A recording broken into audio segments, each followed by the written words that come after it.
falou comigo, olhou o Eduardo, segurou na mão dele e falou assim: eu quero saber como é que tá o seu pai. Eu só quero saber como é que tá o seu pai. E com um carinho e uma preocupação totalmente fora do necessário.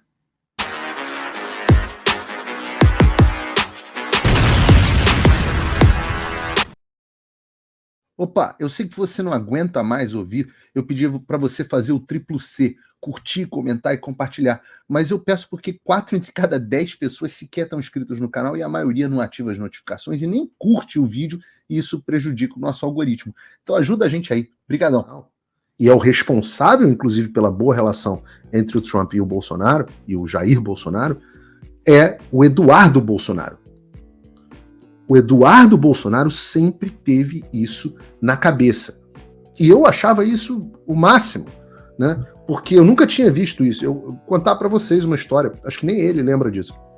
A primeira vez que eu falei na vida com o Eduardo Bolsonaro no telefone, eu estava no Brasil, eu não o conhecia, e ele me ligou no telefone. Eu tinha a impressão que o Eduardo Bolsonaro era um surfistão, meio doidão, não conhecia, não tinha uma boa impressão dele. Mas também, obviamente, não hostilizei, ele me ligou em 2016. Trump tinha acabado de ser eleito mais ou menos em novembro, dezembro. O Bolsonaro, obviamente, não era candidato, mas queria ser candidato. E o Eduardo me ligou e falou assim: poxa, você pode apresentar o Trump para o meu pai, para o Bolsonaro? Porque meu pai, quer ser como se fosse o Trump aqui dos Estados Unidos, e acabou sendo em 2018. Naquele momento ele já estava preocupado com isso. Em 2019, na verdade, no final de 2018 e 2019, quando eu expliquei o que era o CPAC ao Eduardo Bolsonaro, ele se entusiasmou e levou o CPAC para o Brasil, alguns meses depois, com organização, inclusive do meu querido amigo Sérgio Santana. Um abraço aí para o Sérgio, que trabalha sempre muito duro para fazer o CPAC Brasil. Mas era o Eduardo que rodava o mundo. Era o Eduardo que rodava o mundo sem apoio de ninguém. Sem apoio de ninguém. Pelo contrário, foi muito criticado.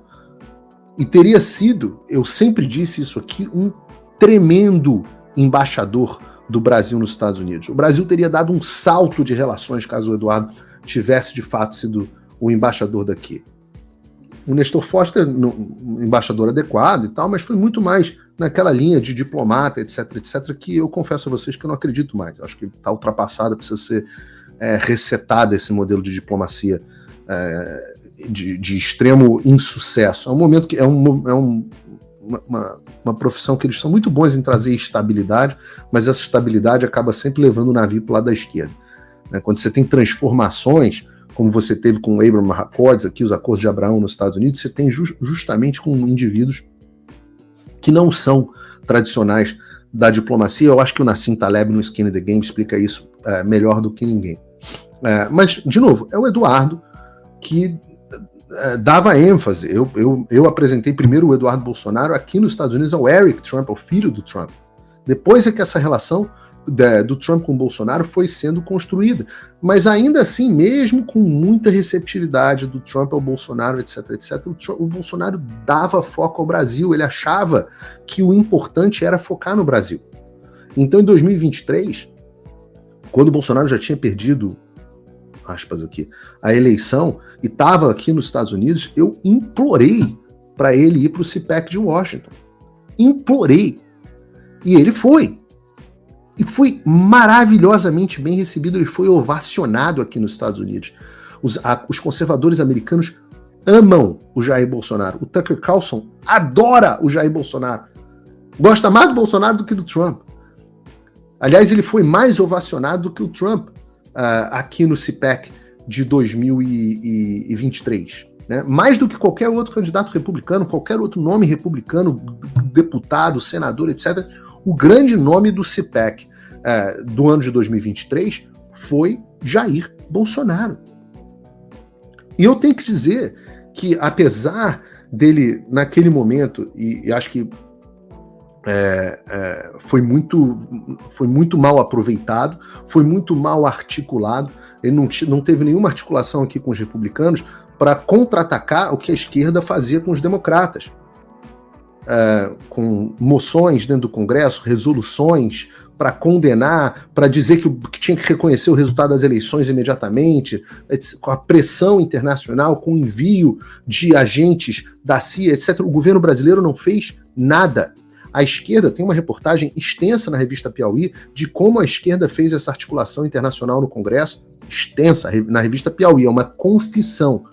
E o embaixador brasileiro, de novo, Nestor Foster, se eu não me engano, na época, sequer sabia do que estava acontecendo, de tão desconectado que era o governo brasileiro. E eu falo isso porque eu gritava para que a gente tivesse uma articulação internacional melhor. E foi justamente essa articulação internacional, eu digo para vocês, se houvesse a articulação que existe hoje, ou que deve passar a existir amanhã, Lula não seria o presidente do Brasil.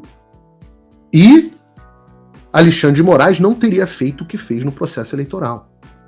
Quem garantiu tudo isso foi a articulação internacional da esquerda, principalmente com os Estados Unidos, que inclusive ameaçaram os oficiais públicos brasileiros, inclusive militares, para não contestarem os trabalhos do Alexandre. De novo, nenhuma teoria da conspiração aqui, reportagem do Financial Times, menina lá da Globo, esqueci qual é o nome agora, Natuza Neri, uma dessas, que é a mesma coisa, tirando onda lá no blog dela a respeito disso. Mas eu acho que a direita brasileira caiu na real. Eu acho que o próprio presidente Bolsonaro mudou a postura dele da água para o vinho. Mudou. E o que é fantástico. O que é fantástico, porque eu tive o privilégio de conhecer bem as duas figuras e lidar com elas. Eu acho que eu talvez conheça o Trump um pouco melhor do que eu conheço o Bolsonaro. Tive muito mais vezes pessoalmente com o Donald Trump do que tive com o Jair Bolsonaro. Embora goste pessoalmente muito de ambos.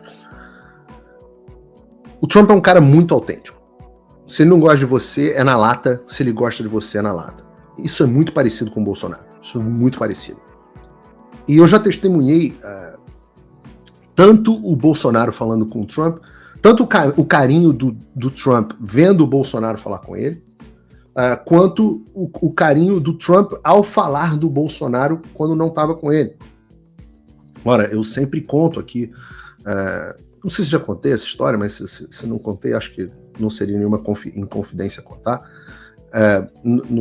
Nesse último CPEC, esse agora de 2024, eu estava ainda não nos bastidores lá com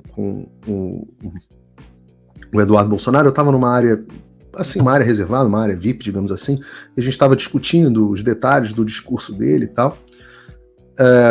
Só estávamos nós dois, toca o meu telefone, e quem é? É o Jason Miller, principal assessor do Donald Trump, a quem o Alexandre prendeu no Brasil, ilegalmente, quando ele foi no CPEC do Brasil de 2021.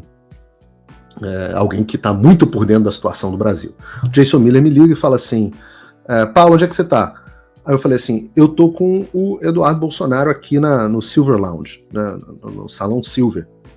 Tava vazio, não tinha ninguém. Lá fora tinha uma fila gigantesca de umas 50 pessoas para falar com o Trump, deputado, senador, nego militar fardado, general, todo mundo na fila para falar com o Trump, só para encontrar e cumprimentar. O Jason virou para mim e falou assim, olha, POTUS, que é o President of the United States, quer falar com vocês agora. Aí eu falei, sim senhor, Eduardo, o Jason tá querendo que a gente encontre o Trump agora. A gente parou o que estava fazendo, o Jason veio buscar a gente no Silver Lounge, passou lá por trás, furou a fila inteira, entrou, e o Trump viu, falou comigo, olhou o Eduardo, segurou na mão dele e falou assim, eu quero saber como é que tá o seu pai. Eu só quero saber como é que tá o seu pai. E com um carinho e uma preocupação totalmente fora do necessário. Eu só quero... E aí eu nunca vou poder dizer o que ele... Eu posso dizer o que o Eduardo disse. Falou assim, olha, meu pai tá muito bem de saúde, o Bolsonaro estava até no hospital naquela época, mas ele tá bem, teve uma obstrução, mas faz parte da facada que ele tomou, vai melhorar, etc. Mas eu posso dizer que politicamente a situação não tá boa no Brasil. E aí a gente relatou o que estava acontecendo no Brasil. Eu nunca vou poder dizer o que o Trump disse, né? Mas eu posso adiantar o que o Eduardo tornou público, que vai dar merda. Essa é a resposta que o Bolsonaro, o Jair, talvez devesse ter dado no programa do Faroeste. E eu já disse aqui, mesmo que o Trump não vença, e parece que ele vai vencer, mas digamos que venha a cartada Michelle e tal, alguma coisa assim, ou que as eleições não sejam como a gente espera, é quase certo, ou a probabilidade estatística de que os republicanos tenham a maioria no Senado é gigantesca.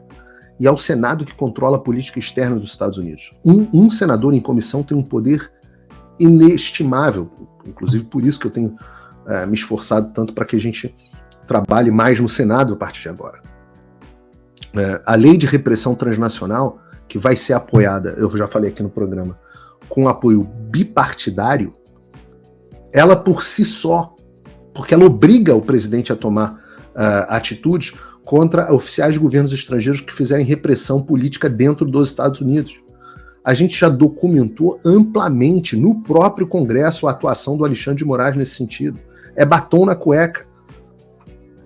Nem precisaria do que vai ter, que é o Brazil Freedom and Democracy Act, que eu disse para vocês que vai acontecer, continuo dizendo que vai acontecer, eu não sei exatamente a linha do tempo, mas eu tenho, diria, 98% de certeza que até a posse do Donald Trump, o Brazil Freedom and Democracy Act já vai ter sido apresentado, vai ter apoio de muitos deputados, alguns deputados talvez até do próprio Partido Democrata e certamente, ou muito provavelmente, o endosso do próprio Trump. Então a resposta que o presidente Bolsonaro não quis dar, talvez de forma tão explícita, e eu tomo a liberdade aqui de dar, é claro que o governo brasileiro e os agentes públicos serão sancionados se o Trump voltar. É evidente que serão. Mas eles podem ser sancionados, inclusive, mesmo que o próximo presidente seja democrata. O que tira o Brasil dessa enrascada? Se o Alexandre sair, se os inquéritos ilegais forem encerrados, se os presos políticos forem anistiados ou seus processos forem anulados, que é melhor do que do que a simples anistia. Ora, ontem eu conversei com vocês, alguns de vocês viram, porque eu transmiti nas minhas redes sociais do exterior, então só viu quem estava usando VPN. Eu fiz uma entrevista em inglês com a maior especialista em Interpol do mundo. Chama Michelle Eslan. Eu fiz uma entrevista de mais de 1 hora com ela, em inglês, que vai ser depois, posteriormente, dublada por inteligência artificial para português. Mas nessa ação, ela explica, nessa entrevista, ela explica, é possível que os perseguidos do 8 de janeiro no Brasil entrem com uma ação na Interpol conjunta para a retirada do nome deles. E o Brasil pode passar a ter o status que países como a Venezuela têm, onde quando chegam ordens para ser colocado na lista do alerta vermelho, os nomes passem a ser ignorados. É possível, inclusive, que eu faça um crowdfunding nessa direção para poder pagar essa advogada para esse apoio acontecer, para essa ação acontecer. Isso é uma coisa que a gente vai discutir nos próximos dias. Por enquanto, o que eu digo para vocês é o seguinte, todo esse trabalho pode ser apoiado por você. Se você quer que ele continue, você tem um caminho para fazer isso. Porque da mesma forma que os doadores democratas estão tentando matar a campanha do Biden por asfixia financeira, essa é a estratégia da esquerda para que eu pare de fazer o que eu estou fazendo. Seja na área de luta pela liberdade, seja na área jornalística. Então, se você é parte dessas 15 mil pessoas que estão nos assistindo agora, líder de audiência, e você gosta do que eu estou produzindo, eu peço a você que considere a possibilidade de me apoiar. Se você gosta desse trabalho que está sendo feito, que agora está sendo valorizado até pelo presidente Bolsonaro, eu peço que você considere a possibilidade de me apoiar. Olha, eu não pedi para estar na função que eu estou. Eu simplesmente arregacei as mangas e passei a fazer. Mas obviamente, debaixo de um custo muito alto. E quem garante que eu possa continuar fazendo o que eu estou fazendo é você. Tem duas formas, essas formas que estão aqui. Você pode ou ser meu apoiador, e você vai pagar uma quantia, se você usar o cupom aqui da descrição, de pouco mais de $5 por mês. É uma quantia bem pequena, pouco mais de $5 por mês. Eu gosto sempre de brincar, um lanchinho do McDonald's, tá? E, obviamente, se eu for tendo milhares e milhares, um lanchinho do McDonald's, por mais que eu não coma McDonald's, um lanchinho do McDonald's não faz verão. Mas se eu tiver muitas pessoas apoiando, obviamente isso faz a diferença. Então eu fico fragmentado e menos vulnerável. Em troca, eu dou apoio, eu dou acesso a conteúdos exclusivos no meu site. A melhor cobertura sobre eleição americana disparada é a do meu site, Paulo Figueiredo Show.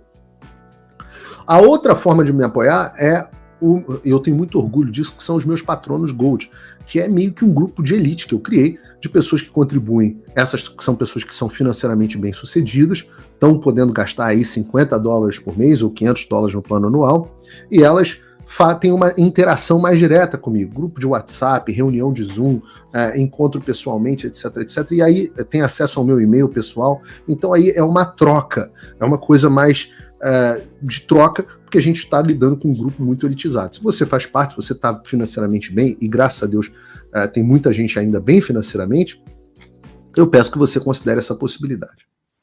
Opa, desculpe interromper o seu vídeo, mas desde 2022 eu continuo com as contas bloqueadas e o passaporte cancelado pelo Xandão. Se você aprecia o meu trabalho e tudo que eu faço pela liberdade de expressão, tem um lugar onde você pode se tornar meu apoiador com uma pequena quantia por mês.